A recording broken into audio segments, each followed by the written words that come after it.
afternoon. We begin our working day. I invite spokesperson of ATO, Colonel Lysenko. The last information about the events in ATO.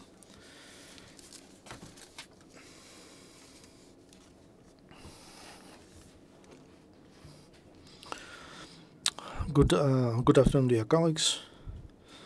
The situation in ATO area is difficult. The enemy on all the line of separation commits shelling upon the positions of Ukrainian military men and conduct reconnaissance in order to get information and also to attract forces of ATO. But the command is wrecked and fast, and according to the monitor of the situation, there is redislocation and strengthening of our units there. The most tense situation is still in Vuhlyirsk. Terrorists are trying to capture the city and to take good positions in order to move to Debaltsevo. There is a danger of attack of militants on Mariupol, but forces of ATO there who defend the city, they are ready to give a good answer to fight back the enemy. According to the data of our intelligence, there is redislocation of new units of armed forces of Russian Federation in the area of the conflict. Russian military men, they replace militants on advanced positions. To ship military equipment and ammunition, Russia is using uncontrolled by Ukraine checkpoints near Uspenka and Dmitrivka. Because there is constant shelling from Grad system near Gnutovo, Donetsk region. Yesterday we stopped, the transportation was stopped in that area. During the last day, because of active battles, we lost 15 our military men, heroes, and 33 were wounded.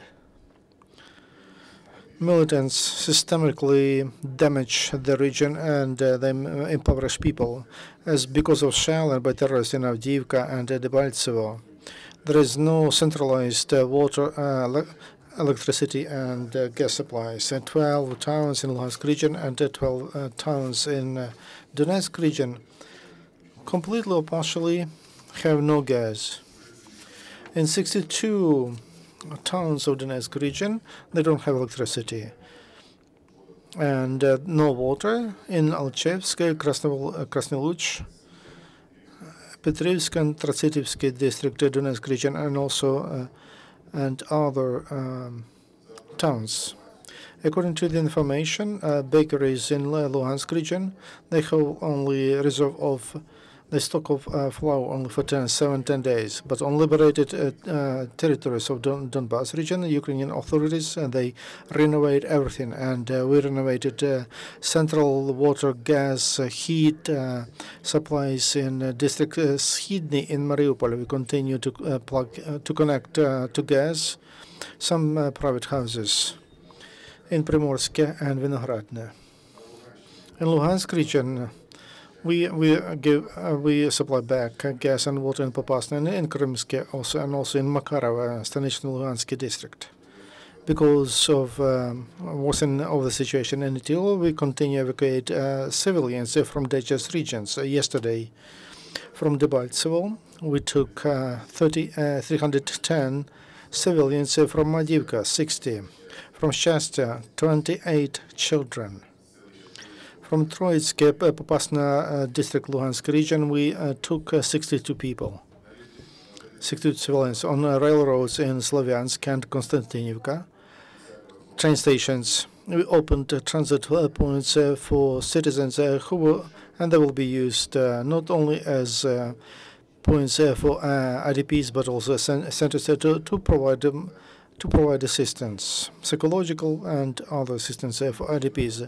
Commenting intentions of Russian Federation to send one more so-called humanitarian convoy to Donbass, Minister of Foreign Affairs of Ukraine underlines that such assistance must come only if it is agreed with the government of Ukraine and according to laws of Ukraine.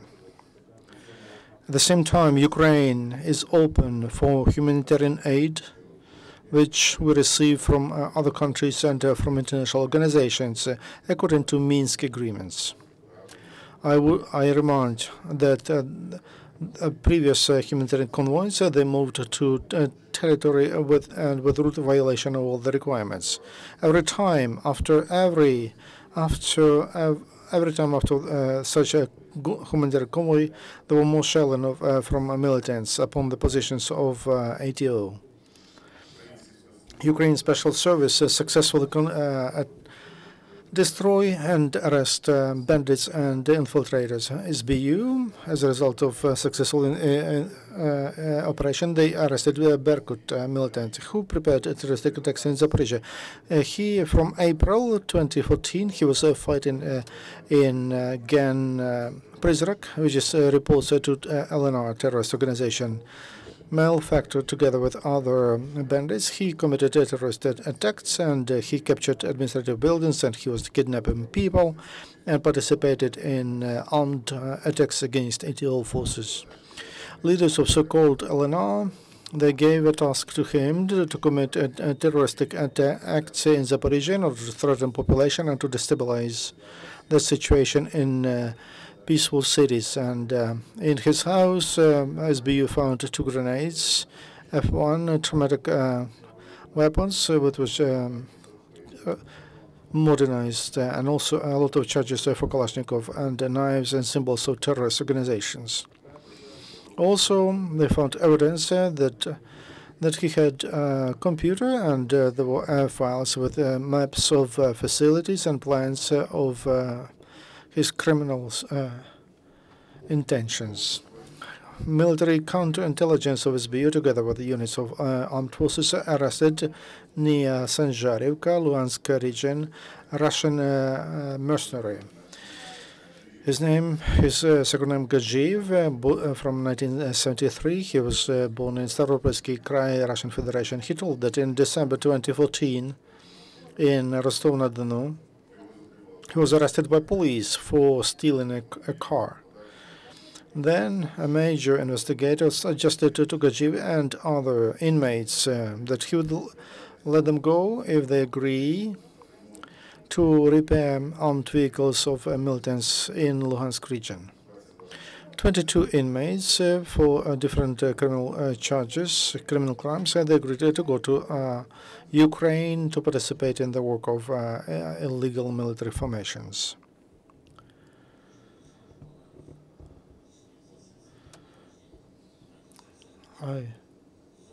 I'm from Russian Federation. I was born in 1973 from Stavropolsky Krai.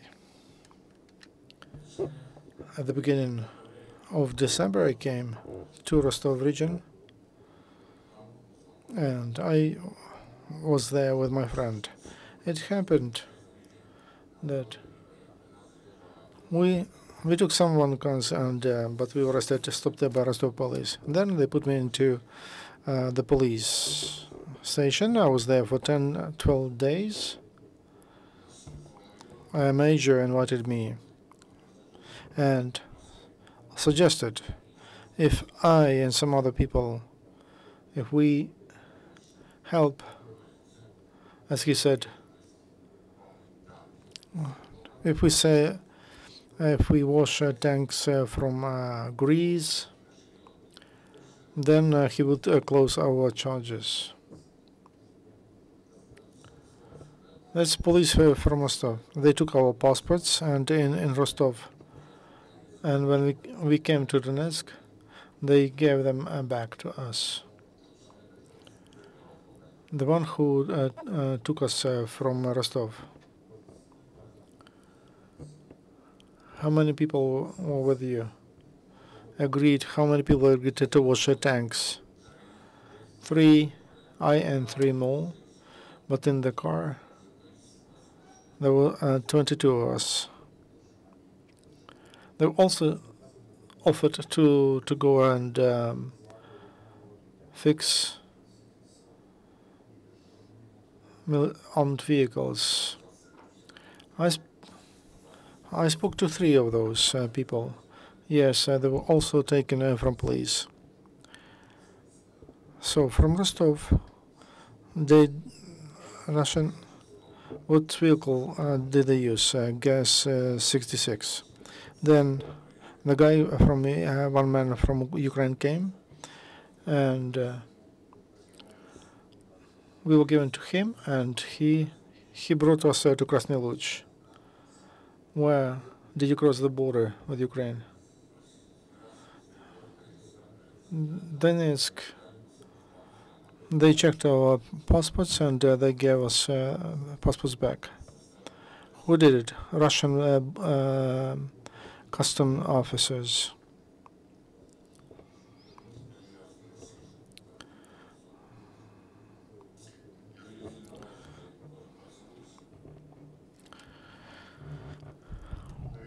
Newly trained units move to the front line. Yesterday, as a part of planned rotation, 50 patrol policemen of special destination from Kharkiv. They went to the east of Ukraine.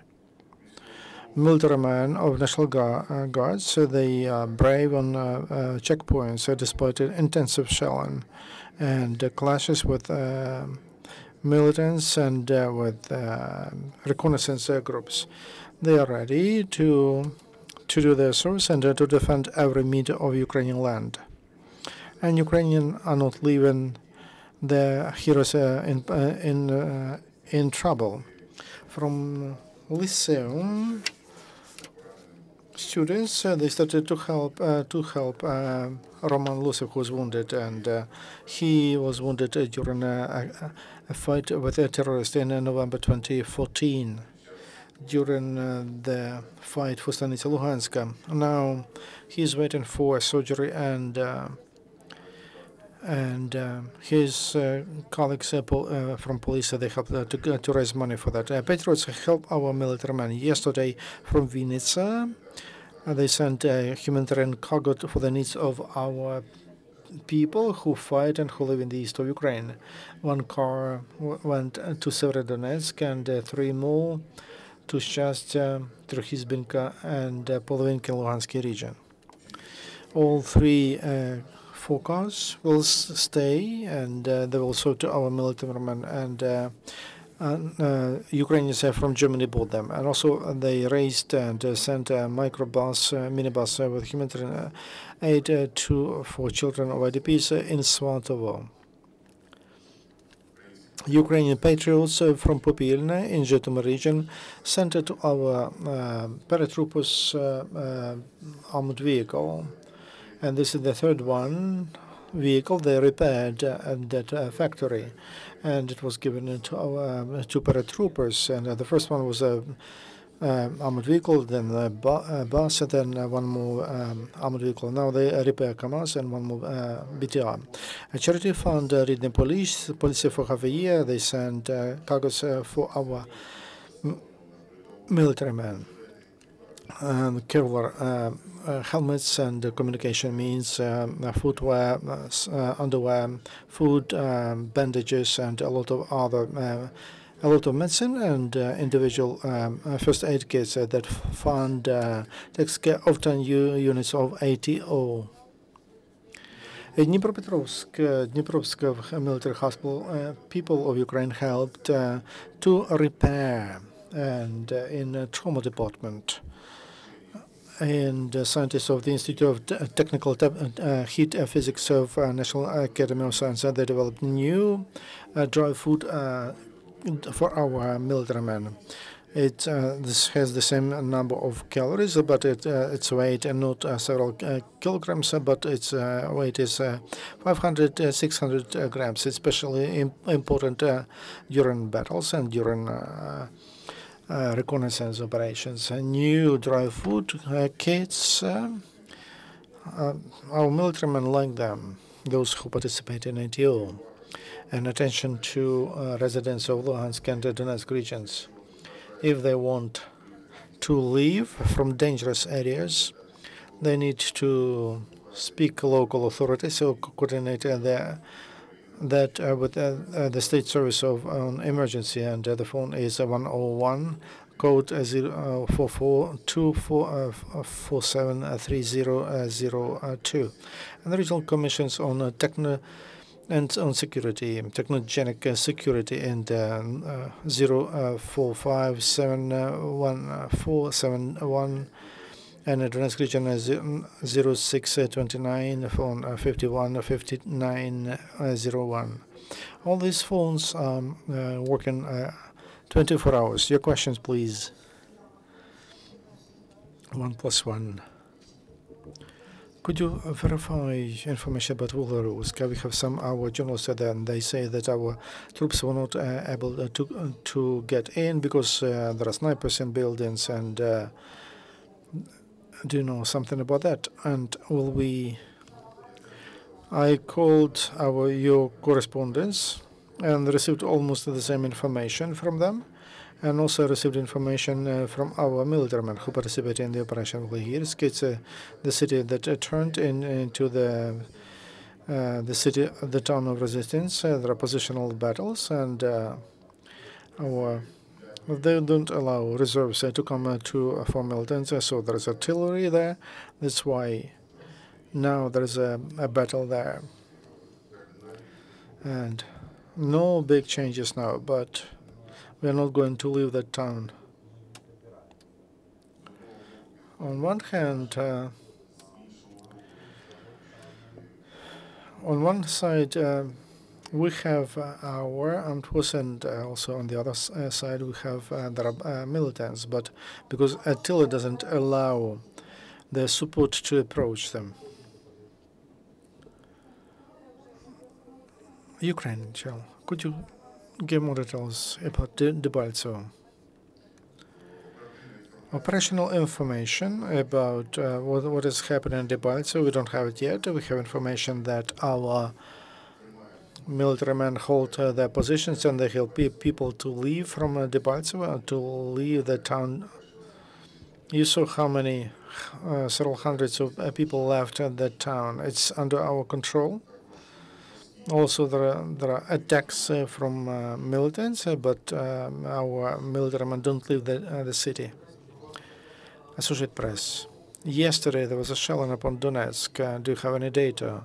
Who was shelling from where? As to the shelling upon Donetsk, and it's clear that it was a provocation, and we analyzed the situation. First of all, our military men didn't shell upon Donetsk, and they didn't do it at all. And analyzing the situation and shelling for 3 days ago, when militants arrested travel in Malta in the city, those were terrorists. And the information we received, we can assume it was a provocation organized by militants, and the main goal is to threaten the population and to blame Ukraine armed forces in shelling upon civilians. For you people, just explain how far is Ukraine armed forces from those places that are under shelling in Donetsk? How far mortars can reach? If it's a mortar, which is used usually 4.5 kilometers. That's how far it can reach. And we are on the other side of the Donetsk airport. That's the closest position to Donetsk. And our mortars cannot reach that place, that district. We are not shelling upon civilians. We are shelling only on militants, and only if we see them well. It makes no sense for us to shell upon the city if militants are shelling upon us. As to the contact group, do you know if our group from Ministry of Foreign Affairs went to Minsk? I don't have information about the contact group. Do you know whether there will be negotiations today or not? No, I don't know. Do you have any intelligence about Debaltseve? Russian forces, are they pulling closer? Are there more of them every day? Could you say something? how serious artillery means they have. Everything is very serious, and also artillery. They have artillery and self-propelled artillery units are there. They move around, and so we'll do everything to find them before they start firing. But if we have information about new columns or new units of militants, also we're trying to destroy them. But you understand, they are shelling upon us, so that's why there's a counter battery battle, and also a battle between infiltrators, between intelligence groups, reconnaissance groups, and also the fight between attacking units. So there's quite a tough battle there, and the situation is changing constantly. Any other question? Thank you very much. No questions anymore. Next briefing on ITO will be